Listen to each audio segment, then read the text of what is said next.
What are you doing? Hmm? What are you doing? Nothing.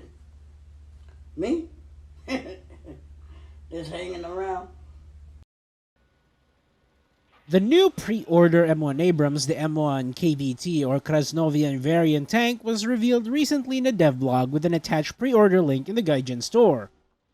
The package includes the run-of-the-mill rewards for pack vehicles such as Premium Time and Golden Eagles, and throws in the usual pre-order bonuses. In this case, it's a title for your profile that reads Red Scare and a Krasnovian decal. The M1 KVT is a base M1 Abrams with fake ERA, camo netting on the gun, simulated infrared night sight, and a fake dozer on the hull. However, the fact that it's a base M1 Abrams is its main problem. Today, let's take a look at the M1 KVT and some other premiums that went under the radar as historically inaccurate, but were still implemented. The M1 KVT, being a base M1 Abrams variant, is historically inaccurate. It's impossible for the base M1 or even the IPM1 to be a Krasnovian variant tank for a few reasons. The first reason is the physical appearance of the historical Lodka tank the M1 KVT is representing in-game.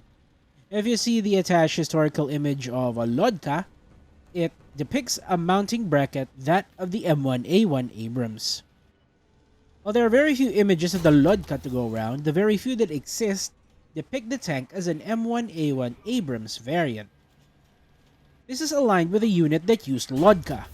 The 221st Cavalry Regiment was the only regiment ever to be certified OPFOR in the National Training Center in Fort Irwin in 1995. In 1997, they were formed into the OPFOR Unit 60th Guards Independent Tank Battalion, with which they ran the Krasnovian variant tanks. By 1997, all 105mm M1s and IPM1s were phased out of service in active army units, with which the 221st was, when it was attached to the 11th Armored Cavalry Regiment. Krasnovian variant tanks were unique to Fort Irwin, as the organization of OPFOR units in the army designate Fort Irwin as the fictional country of Krasnovia. The Grafen War training area in Germany would be Velslakia, and so on. So there is no way that at some point some other training area scrounged up 105mm Abrams and turned it into a Krasnovian variant tank. Before the M1A1s were used around 1997, the National Training Center used Vismod 551 Sheridans and M113s and a number of actual Russian T-72s and BMPs. Around 1997 were the M1A1s converted to the Krasnovian variant tank, along with a number of M2A3 Bradleys. It's most likely, and they did admit this, that the developers chose the base M1 variant as a KVT because it's the only one that could be considered an equivalent to the Leopard 2A4 and Challenger DS in terms of balance, as it is the same as the Tech 3 M1 Abrams but with cosmetic add-ons and placed at the same battle rating as those premiums. However, if this is the case, it should be made clear in the devlog instead of presenting the base M1 as the historical M1A1 KVT. This reminds me of the time back in 2016 when they introduced a new premium for Germany, a groundbreaking premium for Germany, the Tiger 2H Simmering SLA-16. This was one of the oldest premiums available in the Gaijin store, short only behind the P51D20 and the FW190D13. So let's take a look at the Tiger 2 SLA-16. In the X-ray view, the SLA-16 engine is modeled correctly. It is an X-shaped engine as opposed to the V12 Maybach HL230 engine on the regular Tiger 2. However, the hull is not modified. Therein lies the problem. The source book, Germany's Tiger Tanks VK4502, the Tiger 2 Design, Production, and Modification by Jensen Doyle, says that the Simmering SLA-16 could not be fitted into the Tiger hull without modification, as it is not directly interchangeable with a Maybach engine. Furthermore, a Tiger 2 with the SLA-16 engine did not exist. According to the other source, The Amazing Porsche and Volkswagen Story, a prototype of the engine underwent some testing, but constraints on the German war effort as well as the opinion of the Entwicklungskommission Panzer to not put the engine into serious production ended the program eventually. It simply means that the premium we have in game is just a creative assumption on what the Tiger II with an SLA-16 would perform. Like the M1 KVT, it's a combination of two separately existing components blended into one. The third vehicle we're going to talk about has since been corrected but was originally presented inaccurately. The M60A1 DC Ariete for Italy. When it was introduced in 1.85 Supersonic, it was a copy-paste of the M60A1 AOS in the American tree, stabilizers and all. However, as it was pointed out, the M60A1s Italy used were not AOS models but base M60A1s without stabilizers.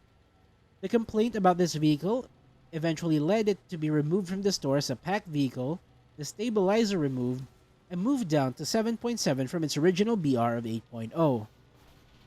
I brought this vehicle up because it highlights to what extent Gaijin is willing to correct its inaccurate vehicles. If the fix does not affect the completed model of the vehicle eventually does get fixed and made more accurate, in the case of the M60A1. But I believe in the case of the M1 KVT and the Tiger II SLA-16, making it accurate requires it to rework the model for accuracy. For example, the M1 KVT needs to rework the cosmetics, the ERA, and the camo netting to fit around an M1A1 model, which had a bigger gun, 120mm, and a different turret. So it would be impossible to have it fixed immediately without doing an entire model rework. But a weird case is the Shimakaze, because when it was introduced, it was fixed because the incorrect two turrets only required mounting a third turret on an empty space on the island of the ship. That and the devs considered the M1 KVT to be a deliberate choice as well, so it's very unlikely that the M1 KVT would be made more historical because they think in this sense it is balanced and therefore not really broken. But in that case, instead of sacrificing historical accuracy for balance, why not just add the UP4 M1 Abrams with the Hoffman device and caution light on the turret? It fills the need for a 10.3 premium M1 Abrams without fabricating an M1 Krasnovian variant tank. You get to have your cake and eat it and have the M1A1 KVT reserved for a point in the future when you do in fact need it for some event or whatever reason you would need the M1A1 KVT for. Well, Gaijin works in mysterious ways, and I really can't do anything about their business decision other than grab about it on a YouTube video. So US mains are stuck with the M1 KVT with M774 and removable cosmetics. Are there people who'll buy it? Sure, it adds a second M1 Abrams in the 10-3 lineup, and it'll give US mains who want to grind the tech tree a suitable vehicle for grinding, or a backup for their Wolfpack M1128. But at this point, the historical authenticity that War Thunder markets for its game is getting stretched to its limits. Yeah, the M1 KVT isn't a gameplay issue. It's just a copy-paste M1 Abrams for the most part. And the Tiger SLA-16 as well. But the pertinent issue here is having consistency with the vehicles that are added. The Panther II, Kuwilian, and Tiger 10.5 were removed because they weren't historical. But the M1 KVT was added? At least the Hollandos Panther II, Kuwilian, and Tiger 10.5 actually existed. The base M1 Abrams didn't even have the same hull as the M1A1 KVT. I really hope this is the last of these, but something tells me they won't be.